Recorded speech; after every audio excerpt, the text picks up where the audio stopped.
2021년 3월 8일 월요일 오늘의 말씀을 함께 나누도록 하겠습니다. 오늘 말씀의 제목은 보지 못하고 믿는 자들은 복되도다입니다. 본문 말씀은 요한복음 20장 19절부터 29절까지 말씀입니다.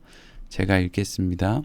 이날 곧 안식 후 첫날 저녁 때에 제자들이 유대인들을 두려워하여 모인 곳의 문들을 닫았더니 예수께서 오사 가운데 서서 이르시되 너희에게 평강이 있을지어다. 이 말씀을 하시고 손과 옆구리를 보이시니 제자들이 주를 보고 기뻐하더라. 예수께서 또 이르시되 너희에게 평강이 있을지어다. 아버지께서 나를 보내신 것 같이 나도 너희를 보내노라. 이 말씀을 하시고 그들을 향하사 숨을 내쉬며 이르시되 성령을 받으라. 너희가 누구의 죄든지 사하면 사하여 질 것이요 누구의 죄든지 그대로 두면 그대로 있으리라 하시니라. 12 제자 중에 하나로서 디두모라 불리는 도마는 예수께서 오셨을 때에 함께 있지 아니한지라. 다른 제자들이 그에게 이르되 우리가 주를 보았노라 하니 도마가 이르되 내가 그의 손에 못자국을 보며 내 손가락을 그의 못자국에 넣으며 내 손을 그 옆구리에 넣어보지 않고는 믿지 아니하겠노라 하니라. 여드레를 지나서 제자들이 다시 집 안에 있을 때 도마도 함께 있고 문들이 닫혔는데 예수께서 오사 가운데 서서 이르시되 너희에게 평강이 있을지어다 하시고 도마에게 이르시되 내 손가락을 이리 내밀어 내 손을 보고 내 손을 내밀어 내 옆구리에 넣어보라. 그리하여 믿음 없는 자가 되지 말고 믿는 자가 되라. 도마가 대답하여 이르되 나의 주님이시요 나의 하나님이시니이다. 예수께서 이르시되 너는 나를 본고로 믿느냐. 보지 못하고 믿는 자들은 복되도다 하시니라. 아멘. 오늘은 예수님의 제자 가운데 도마라고 하는 제자에 대해서 함께 생각해 보려고 합니다.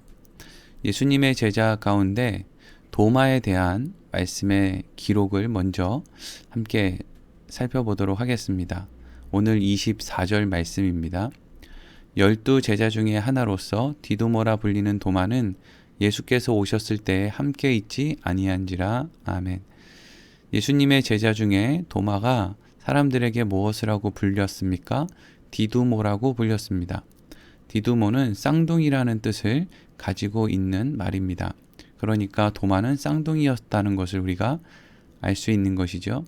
그런데 그 도마는 성격이 급하고 직선적인 사람이었던 것으로 보입니다. 그래서 요한복음 14장 1절부터 5절까지의 말씀에 이렇게 기록되어 있습니다. 제가 읽겠습니다. 너희는 마음에 근심하지 말라. 하나님을 믿으니 또 나를 믿으라. 내 아버지 집에 거할 곳이 많도다. 그렇지 않으면 너희에게 일렀으리라. 내가 너희를 위하여 거처를 예비하러 가노니 가서 너희를 위하여 거처를 예비하면 내가 다시 와서 너희를 내게로 영접하여 나 있는 곳에 너희도 있게 하리라. 내가 어디로 가든지 그 길을 너희가 아느니라.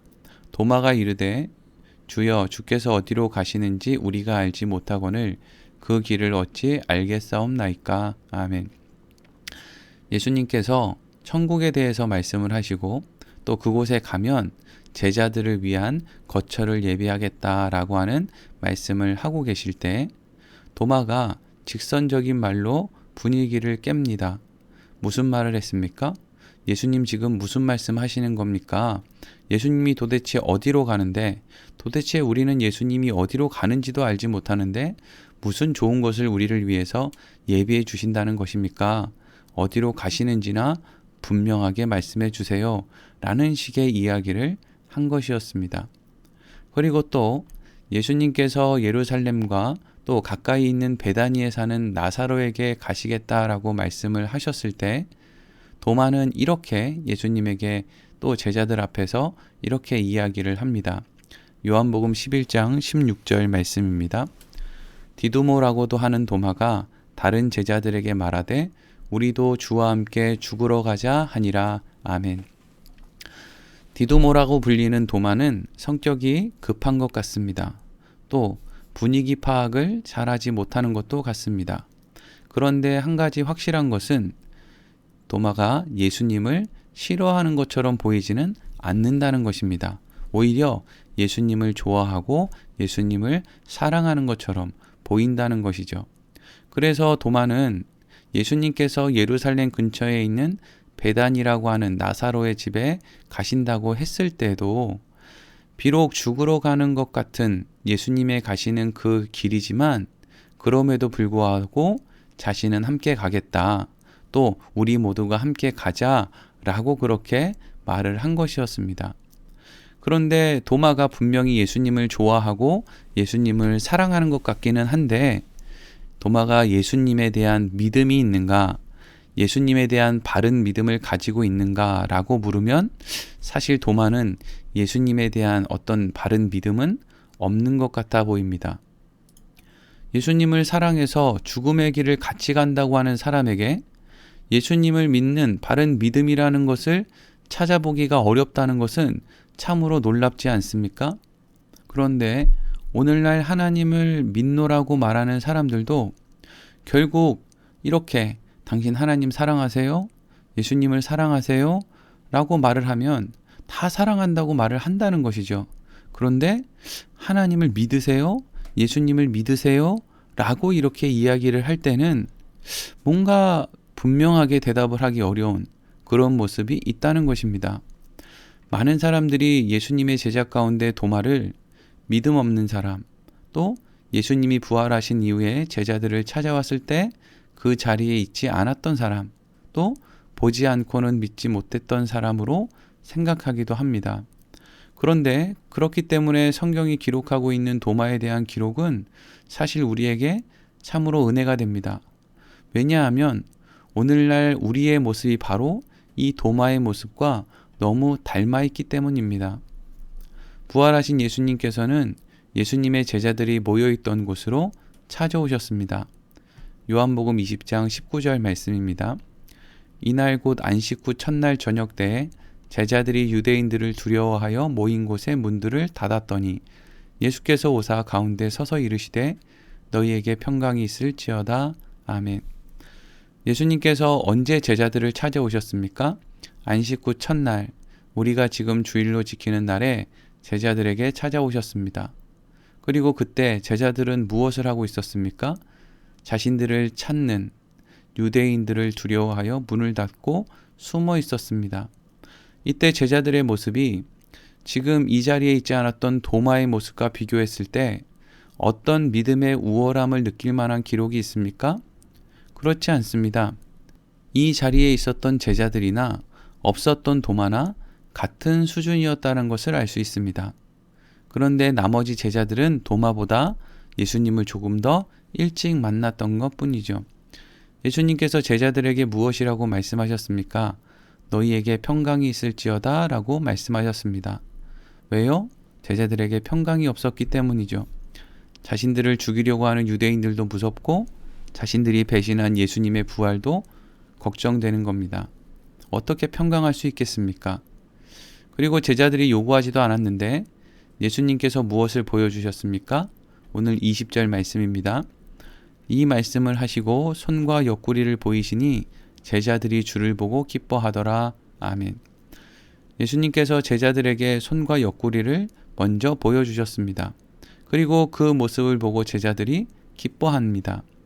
그리고 그날부터 8일이 지나 예수님께서 다시 제자들이 있는 곳으로 찾아오신 것이죠.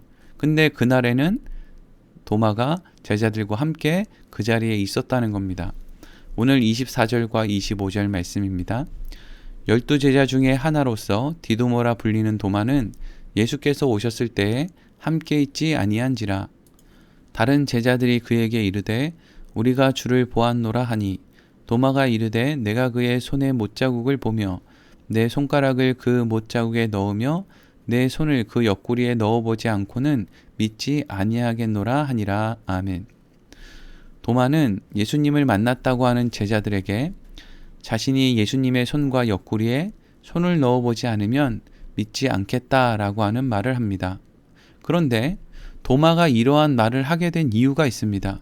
그것은 제자들이 예수님의 손과 옆구리를 보았다라고 먼저 도마에게 이야기했기 때문이죠. 그래서 도마는 나도 너희들과 같이 예수님의 손을 보고 옆구리를 보지 않으면 믿지 못하겠다라고 한 것입니다. 그러니까 도마가 다른 제자들보다 더욱 믿음이 없다거나 뭔가 순수하지 않은 생각을 가지고 있었던 것이 아니라는 것입니다. 어쨌든 예수님께서는 다시 제자들이 있는 곳으로 오셨고 마치 도마의 이야기를 들으셨던 것과 같이 도마에게 손과 옆구리를 보여주셨다는 것이죠. 그리고 오늘 26절과 27절 말씀입니다. 여드레를 지나서 제자들이 다시 집안에 있을 때에 도마도 함께 있고 문들이 닫혔는데 예수께서 오사 가운데 서서 이르시되 너희에게 평강이 있을지어다 하시고 도마에게 이르시되 내 손가락을 이리 내밀어 내 손을 보고 내 손을 내밀어 내 옆구리에 넣어보라. 그리하여 믿음 없는 자가 되지 말고 믿는 자가 되라. 아멘. 이 부분만 보면 예수님의 제자 중에서 유독 도마만 믿음이 없어서 예수님의 손과 옆구리를 보고 믿은 것처럼 보일 수 있습니다. 그러나 앞에서도 언급한 것과 같이 이것은 도마뿐 아니라 모든 제자들이 예수님의 부활을 믿지 못했고 그래서 유대인들이 두려워 숨고 있었는데 그때 예수님께서 찾아오셔서 손과 옆구리를 보이시고 부활을 믿게 하신 것은 도마와 다른 제자들이 결국에 다 같다라는 것을 우리로 하여금 알게 하신 것입니다. 그리고 예수님께서는 도마에게 이렇게 말씀하셨습니다. 28절과 29절 말씀입니다. 도마가 대답하여 이르되 나의 주님이시요 나의 하나님이시니이다. 예수께서 이르시되 너는 나를 본고로 믿느냐? 보지 못하고 믿는 자들은 복되도다 하시니라. 아멘. 도마는 예수님의 손과 옆구리에는 사실 관심이 없었습니다. 그 자리에서 예수님을 향해 나의 주님이고 나의 하나님이시라고 고백을 했습니다. 여러분 사실 도마는 예수님의 손과 옆구리를 보지 못했습니다. 아니 보지 않았습니다. 지금 눈앞에 있는 예수님이 자신이 알고 있는 그 예수님이 분명하다는 걸 조금도 의심하지 않았기 때문이죠. 그런데 그러한 도마에게 예수님이 뭐라고 말씀하십니까? 너는 나를 본고로 믿느냐? 보지 못하고 믿는 자들은 복되도다 라고 말씀을 하신 것입니다. 여러분 이 말씀에서 예수님께서 복되다 라고 말씀하신 너는 나를 본고로 믿느냐? 보지 못하고 믿는 자들이 복되다 라는 말씀을 하셨는데 이 보지 못하고 믿는 자들 이 말은 결과를 확인하지 않고서도 믿을 수 있는 사람이 복되다 라는 말을 의미하는 것입니다. 여기에서 결과를 확인하지 않고 믿는 사람이라는 것은 단순히 어떤 나의 감정, 어떤 나의 신념, 나의 확신, 이러한 내 안에 있는 어떤 크기를 말하는 것이 아니라 예수님께서는 지금 이 말씀을 통해서 외부의 어떤 보지 못하고도 믿을 수 있는 사람이 되는 외부의 어떤 것을 지금 이야기하려고 하신다는 것을 우리가 알 수 있게 됩니다. 오늘 본문 말씀 앞쪽에 있는 19절에서 22절까지의 말씀 제가 읽겠습니다. 이날 곧 안식 후 첫날 저녁 때에 제자들이 유대인들을 두려워하여 모인 곳의 문들을 닫았더니 예수께서 오사 가운데 서서 이르시되 너희에게 평강이 있을지어다. 이 말씀을 하시고 손과 옆구리를 보이시니 제자들이 주를 보고 기뻐하더라. 예수께서 또 이르시되 너희에게 평강이 있을지어다. 아버지께서 나를 보내신 것 같이 나도 너희를 보내노라. 이 말씀을 하시고 그들을 향해 숨을 내쉬며 이르시되 성령을 받으라. 아멘. 여러분 예수님께서는 제자들에게 평강을 선포하셨습니다. 그리고 두려워하는 제자들에게 손과 옆구리를 보여주셨습니다. 그리고 제자들은 그 모습을 보고 기뻐했습니다. 그런데 예수님께서는 그 모든 제자들의 모습을 보시고 어떻게 하셨습니까? 숨을 내쉬며 제자들에게 성령을 받으라 라고 말씀하셨습니다. 결국 우리로 하여금 보지 않고도 믿을 수 있도록 해주시는 분이 있다라는 것을 지금 말씀하시는 것입니다. 그런데 이 보지 않고 믿도록 해주시는 분을 성경은 누구라고 이야기하느냐? 성령 하나님이라고 말씀하시는 것입니다. 여러분 성령님은 마치 예수님께서 동정녀 마리아 몸에서 성령을 통해 잉태한 것과 같이 우리 힘으로 만들어낼 수 없는 것을 우리 안에 만들어내실 수 있는 분을 의미하는 것입니다. 그것이 성령님의 역할입니다. 그래서 그리스도인들은 사실 2000년 전에 무슨 일이 있었는지 우리는 보지 못했습니다. 글로만 본 것이죠. 그리고 대부분의 사람들은 엄청난 기적을 경험한 일도 없습니다. 그리고 물론 우리는 앞으로 우리에게 주어질 천국을 죽을 때까지 보지 못할 것입니다. 그럼에도 불구하고 우리는 하나님을 믿고 예수 그리스도를 믿고 성령 하나님을 믿고 우리가 앞으로 가게 될 천국을 믿는다는 것이죠. 이것은 우리의 힘으로 우리 안에 만들어낼 수 없는 것입니다. 그런데 우리 안에 이런 것들을 누가 만들어냈다고 지금 설명하고 있는 것입니까? 성령 하나님이 우리 안에 이러한 믿음을 인간의 결단으로는 만들어낼 수 없는 그것을 만들어냈다라고 말씀하시는 것이죠. 우리가 우리 삶 가운데 때론 걱정하고 염려할 만한 일을 만나게 될 것입니다. 그러나 그리스도인들은 그것으로 인해서 절망하거나 주저앉아 있지 않을 것입니다. 왜 그렇습니까? 우리 안에 믿음을 허락하신 성령님께서 늘 우리와 함께 하시며 우리에게 새로운 소망을 허락해 주시기 때문입니다. 그래서 그리스도인들에게 있어서의 삶이라는 것은 나의 지난 날까지의 실력을 통해서 내일을 소망하는 것이 아니라 나의 지난 날까지 나와 함께 해주신 성령 하나님을 통해서 내일을 소망하게 되는 것, 그것이 그리스도인의 삶인 것입니다. 성령 하나님께서는 우리에게 소망을 주실 것이고 필요를 채우실 것이고 인생의 길을 가는 동안에 외롭지 않게 해주실 것입니다. 하나님이 우리 인생에 허락하신 그 길을 끝까지 갈 수 있도록 우리와 늘 동행해 주실 것입니다. 그래서 예수님께서는 보지 못하고 믿는 사람, 즉 성령 하나님이 함께하는 사람이 복되도다라고 말씀하시는 것입니다. 여러분, 성령 하나님이 여러분과 함께하심을 통해서 오늘도 다시금 내일의 소망을 품고 살아갈 수 있는 우리 그리스도인들의 모습이 되기를 소망합니다. 오늘 말씀 마치겠습니다.